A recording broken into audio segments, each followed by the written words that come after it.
Salut les petits potes, j'espère que vous allez bien. Vous arrivez malgré tout à profiter un petit peu du beau temps, parce que bon, dans certaines régions en France, il pleut. Vers chez moi sur Lyon, t'as un petit peu le bordel là. Ouais. Après 2 semaines de canicule, grosse pluie.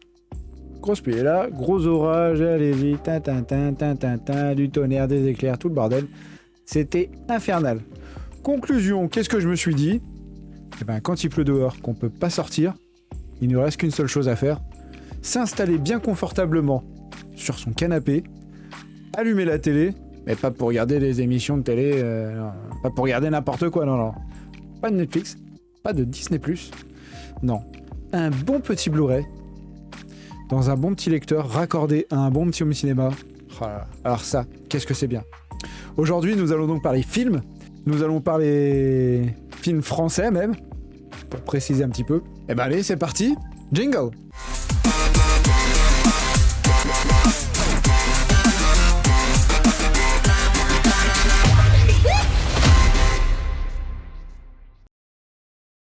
Au menu de la séance cinéma du jour, nous allons parler d'un film français très peu connu, mais en tout cas que j'ai découvert il n'y a pas très longtemps. Je veux parler du film 2 jours à tuer de Jean Baker. Jean Baker, si vous ne le connaissez pas, c'est quelqu'un... Alors moi personnellement, je le connais à travers un film qui est sorti en 1999. Alors j'étais petit à cette époque-là, je regardais pas du tout de cinéma, moi je m'en foutais de savoir ce que c'était qu'un film.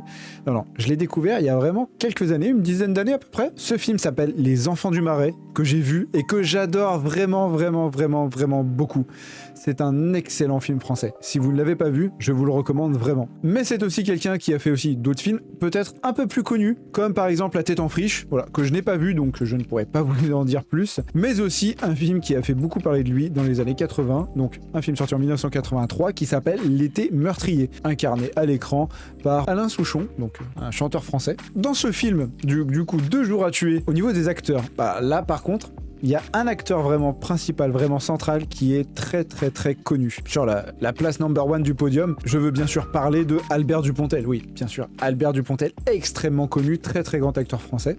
J'ai vu d'ailleurs très peu de films de lui, enfin, mis à part 2 jours à tuer, mais c'est vrai que j'ai pas vu tant de films de lui que ça, quoi. Un truc à rattraper dans le temps, pourquoi pas. Albert Dupontel, donc, qui a joué dans le film Adieu les cons, sorti en 2020, et Au revoir là-haut, sorti en 2017, voilà, donc... Deux gros succès français. Sur le podium des rôles principaux, donc il est accompagné de Marie-Josée Croze. Elle a joué dans pas mal de films des années 2000, mais elle est pas très connue. Ça n'empêche pas que vraiment dans ce film-là, donc 2 jours à tuer, c'est vraiment une excellente actrice. Vraiment, le rôle est vraiment superbement joué. C'est vraiment parfait, quoi. Ah non, franchement, incroyable. Moi, j'ai adoré en tout cas. Et en 3e place, nous retrouvons Pierre Vanek. Alors, c'est un très grand acteur français, mais qui a surtout joué dans des films entre les années 60 et les années 90. Moi, c'est un acteur que je connais très peu, mais en allant me renseigner un petit peu à droite à gauche sur le net, j'ai découvert qu'il avait vraiment fait, et enfin il a réalisé, il a joué dans vraiment beaucoup de films entre les années 60 et plus ou moins la période des années 90. Bien sûr, il a continué à jouer après la période des années 90, mais c'était plus estompé puisque voilà, il a pris un peu de l'âge, donc forcément il a préféré plutôt se reposer que de continuer à enchaîner les films. C'est tout à son honneur. Voilà. Mais en tout cas, voilà, 3 acteurs vraiment assez marquants dans ce film. Alors maintenant, voyons un peu plus en détail de quoi s'il me parle, quoi. On a présenté le réalisateur, on a présenté les acteurs, vous voyez un petit peu de quoi ça parle. Le scénario est très intéressant, croyez-moi. Alors, synopsis. Antoine Méliot, la quarantaine, a tout pour être heureux. Une belle épouse, 2 enfants adorables, des amis sur lesquels il peut compter à tout instant, une jolie demeure dans les Yvelines et de l'argent. Franchement, situation parfaite, cadre de vie rêvé. C'est un petit peu ce que tout le monde rêve. Mais un jour, il décide de tout saboter en un week-end. Son bonheur, sa famille, ses amis. Que s'est-il passé chez cet homme pour qu'il change si étrangement de comportement ? Et là, c'est une bonne question. Alors, au niveau du scénario, plus précisément. Alors déjà, ce qui est bien, c'est que le synopsis dit exactement sur quoi repose ce film.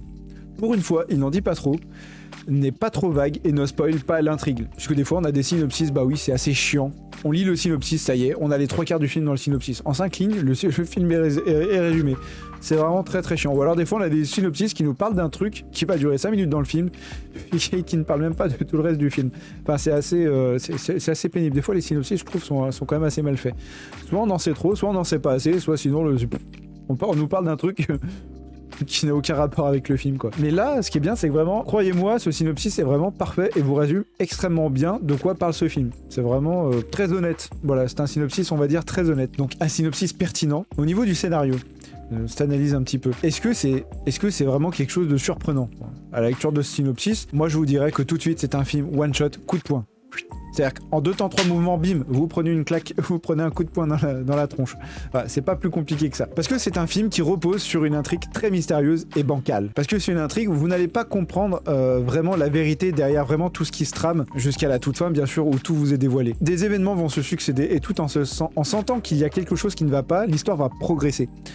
On est emporté jusqu'à la toute fin où l'on connaît enfin la réponse qui déverrouille tout. Et les verrous précédemment posés s'enlèveront tous les uns à la suite des autres. Tous ces événements qui vont se succéder, on va vraiment pas comprendre vraiment ce qui se passe. On va comprendre vraiment... Enfin, on va ressentir une sorte de malaise. Voilà, il y a quelque chose qui va pas. On n'a pas toutes les informations. Il nous manque un petit quelque chose pour comprendre vraiment ce qui se passe. C'est pour ça que ce film nous emmène d'une traite et jusqu'à la fin, vous avez votre coup de poing. Voilà. C'est pour ça que moi, c'est un film qui va vraiment marquer. Pour un film français, d'ailleurs, j'ai été agréablement surpris. Je m'attendais vraiment à pas grand-chose. Je me suis dit, bon, bah, c'est un petit film français, voilà. Mais je m'étais pas trop intéressé au synopsis, enfin, vaguement, les acteurs vaguement. Et c'est vrai que quand je l'ai vu, je me suis dit, oh mon Dieu, qu'est-ce que je viens de regarder là? C'est un chef-d'œuvre. Ah ouais, non, franchement. Alors après, par rapport aux techniques du film, il y a quand même des scènes vachement intéressantes et vraiment marquantes. Plus j'y ai repensé plusieurs jours après avoir vu ce film et je me suis dit, mais ah non, mais c'est vraiment incroyable, quoi. Déjà, il y a la scène du repas entre amis pour l'anniversaire du personnage principal qui est joué par Albert Dupontel. Moi, je l'ai trouvé vraiment très marquante et très choquante aussi. On sent vraiment le malaise. C'est vraiment très bien interprété puisque on est avec les personnages dans le film, à l'intérieur du film, et on ressent vraiment tout ce malaise. On sent oh là là, ce personnage-là fait quelque chose qui nous met vraiment mal à l'aise. Ça, c'est un sentiment qu'on retrouve très peu à l'heure actuelle et c'est vraiment intéressant en fait, voilà, de ressentir cette émotion-là dans ce film-là, en fait. On ressent tout le malaise de ce qui s'y passe. Et ça, c'est quelque chose qui est extrêmement important, puisque ça veut dire que le film nous prend, le film nous emporte, et nous amène avec lui. Alors que d'habitude, bon, quand on ressent rien, on sort le téléphone, on fait du TikTok, bon, là, ça veut dire que le film nous a perdu. Si vraiment le film est mauvais, bon, bah, on n'a pas envie, hein. Il nous prend pas le film, hein. C'est pas grave. Hein. Mais néanmoins, celui-là, moi, personnellement, en tout cas, il m'a emmené avec lui. Et c'était vraiment un sentiment... C'était assez jouissif. Hein. Bon, après, tout est relatif, mais c'était vraiment... Ça faisait vraiment plaisir. J'ai vraiment pris plaisir à regarder ce film. En ce qui concerne l'image et le cadre, c'est tourné en France. Alors du coup, le synopsis nous informe que, on va dire, le gros du scénario se passe dans les Yvelines.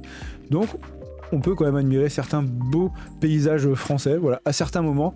Mais après, il y a quand même rien d'exceptionnel. Bon, après, tout ce qui est du cadre, de ce qu'on voit un petit peu. Après, c'est quand même vraiment très bien réalisé. Tous les cadres, vraiment... La caméra a vraiment été bien placée à tous les endroits nécessaires, on va dire, et utiles pour pouvoir avoir vraiment les scènes dans les meilleures dispositions possibles.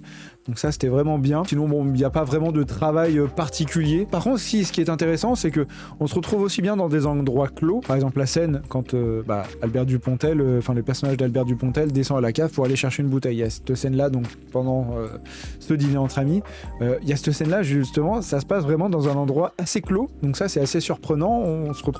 On peut aussi bien se retrouver dans des endroits de type moyen, c'est-à-dire de place de taille assez moyenne, voilà, et on peut aussi bien se retrouver dans des endroits assez clos. Bon, il y a ce petit jeu-là qui est intéressant. Après, ça reste quand même assez classique, hein, il n'y a rien de bien à noter, mais le fait de naviguer aussi tout au long du film entre divers décors est vraiment agréable, voilà. On traverse aussi les paysages et les endroits. Voilà, il y a quelques endroits, et il y a quelques paysages vraiment qui sont quand même assez sympas, voilà, donc ça c'est assez joli, voilà, ça fait plaisir, ça rajoute un petit charme au film, voilà, il n'y a pas que les acteurs qui font aussi le jeu, il y a aussi un petit peu les décors et les environnements.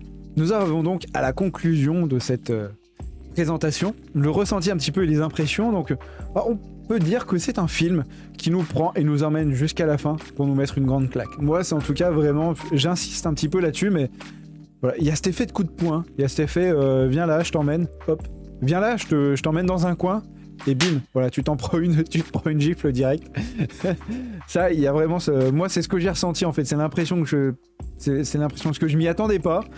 Ouais, je regardais, je me suis dit, chouette, un petit film français, ça peut être sympa, et là, bim, je m'en suis pris une au bout d'1h30. Je me suis dit, ah ouais, quand même. Ouais, mais ça faisait du bien. C'était une bonne claque. C'était une très bonne claque. Moi, je retiens des acteurs qui sont excellents. Alors, mention des rôles de la femme et du père d'Albert Dupontel. Donc, respectivement, Marie-Josée Croze, qui joue le rôle de la femme. Alors, je saurais plus vous dire les prénoms, puisque bon, je n'ai pas forcément retenu, puis je les ai pas forcément notés. Mais en tout cas, voilà, Marie-Josée Croze qui joue le rôle donc, de la femme d'Albert Dupontel, et Pierre Vanek qui joue le rôle de son père à l'intérieur du film. 3 acteurs principaux en tout cas, ou en tout cas Albert Dupontel en principal, et puis 2 acteurs secondaires, mais qui sont quand même pas loin aussi d'avoir un rôle assez important, presque aussi important que le rôle principal. Donc moi vraiment je les retiens. Et Albert Dupontel, bien évidemment, qui est magistral. Il faut quand même avoir un sacré talent d'acteur pour pouvoir incarner ce type de personnage qui décide de casser un petit peu ses propres codes en fait. C'est assez... quand on a une vie un petit peu cadrée, une vie un petit peu rangée, et que du jour au lendemain, comme ça, on se dit, je vais tout casser, j'arrête tout. C'est bon, tout ce que j'ai construit, mon travail, ma famille, mes amis, je vais tout casser en fait. Il faut quand même avoir un sacré talent pour pouvoir, pour pouvoir incarner à l'écran un acteur qui va du jour au lendemain casser tous les codes qu'il a eu beaucoup de mal à construire. Voilà, quand je dis tous les codes, après, c'est pas tout ce qui fait un petit peu son environnement de vie, son travail, sa famille, ses amis, en gros, plus ou moins. Donc un Dupontel vraiment magistral. Comme j'ai dit un petit peu en introduction, moi j'adorais déjà Jean Baker pour Les Enfants du Marais, qui était magnifique. S'il vous plaît. Que vous connaissiez ou non Jean Baker, s'il vous plaît, allez voir Les Enfants du Marais, je vous en supplie, parce que c'est un film vraiment magnifique. On dirait, c'est un film un petit peu slice of life, c'est-à-dire que c'est un film qui vous raconte une histoire de personnages dans une période donnée de l'histoire. Et non, franchement, voyez-le, c'est assez touchant. C'est un film simple, il n'y a pas grand-chose, mais c'est simple, ça fonctionne, il y a d'excellents acteurs. Donc s'il vous plaît, allez voir Les Enfants du Marais. Moi, c'est un film que j'adore vraiment beaucoup. Je l'ai d'ailleurs en DVD, il doit être rangé quelque part, puisque forcément, je l'ai vu passer un jour, donc je l'ai tout de suite acheté en DVD. Si jamais je le trouve en Blu-ray, Mazel Tov, je l'achète direct. Ça fait partie de mes films préférés de tous les temps, hein, un petit peu comme Inception et Interstellar. Non, franchement, ouais, incroyable. Et donc, même si 2 jours à tuer n'arrive quand même pas au top niveau des Enfants du Marais, il n'en reste pas moins excellent. C'est un film aussi qui nous apporte sur certains questionnements, sur le fait qu'on a tous une vie assez courte et qu'il faut en profiter. Je vous en dirai pas plus, puisque, pas non plus trop vous spoiler, moi je ne spoil pas, vous le savez, j'ai horreur de ça. Alors sachez aussi également que ce film est tiré d'un livre écrit par François Despnous, qui s'appelle aussi 2 jours à tuer, qui est disponible au format poche pour à peu près 8 €, plus ou moins, voilà, de toute façon je vous mettrai les liens dans la description quelque part par là. Si le film vous a plu, moi je vous encourage à acheter le livre, pourquoi pas, essayer de le lire, voir ce que ça pourrait donner, parce que des fois dans le livre on a toujours quelques détails plus intéressants, un petit peu croustillants. Donc voilà, puis c'est toujours intéressant aussi de faire ce travail aussi. Alors, il y en a qui le font pas forcément, mais c'est toujours très intéressant de comparer un livre et son film. Voilà, puisque le film ne retient en général que l'essentiel d'un livre, alors que le livre, au contraire, donne un maximum de détails. Enfin, ces deux opposés, justement, c'est toujours très intéressant de voir comment le réalisateur s'en est sorti, accompagné des scénaristes et puis de toutes les équipes techniques du film. Mais c'est toujours intéressant de faire ce travail de comparaison. Donc là, effectivement, ça vaudrait le coup de comparer. Voilà, si vous avez aimé le film, bien sûr, ça vaudrait le coup de pouvoir comparer les deux, donc le livre et le film. Bon, voilà, je crois bien qu'on y est, hein. C'est la conclusion de cette vidéo. Écoutez, je vous remercie beaucoup d'avoir regardé cette vidéo jusqu'au bout. J'espère que ça vous aura plu. S'il vous plaît, n'hésitez surtout pas à mettre un petit pouce bleu et à laisser un petit commentaire. Ça aide vraiment beaucoup pour le référencement de la chaîne. Moi, il me reste plus qu'à vous souhaiter une excellente semaine. Et puis, on se retrouve comme d'habitude dimanche prochain. On va sûrement parler de films puisque je risque d'aller voir en avant-première un petit Thor, ouais. Thor Love and Thunder. Donc, je vais essayer de me dépêcher pour voir ce film et vous sortir une critique au plus tôt. Voilà, histoire que comme ça, je puisse vous faire une petite vidéo pour dimanche prochain. Allez, passez tous une excellente semaine. Continuez de regarder des films, que ce soit au cinéma ou sur petit écran chez vous. Allez, merci à vous. Passez une bonne semaine. Je vous dis à la prochaine. Ciao, ciao!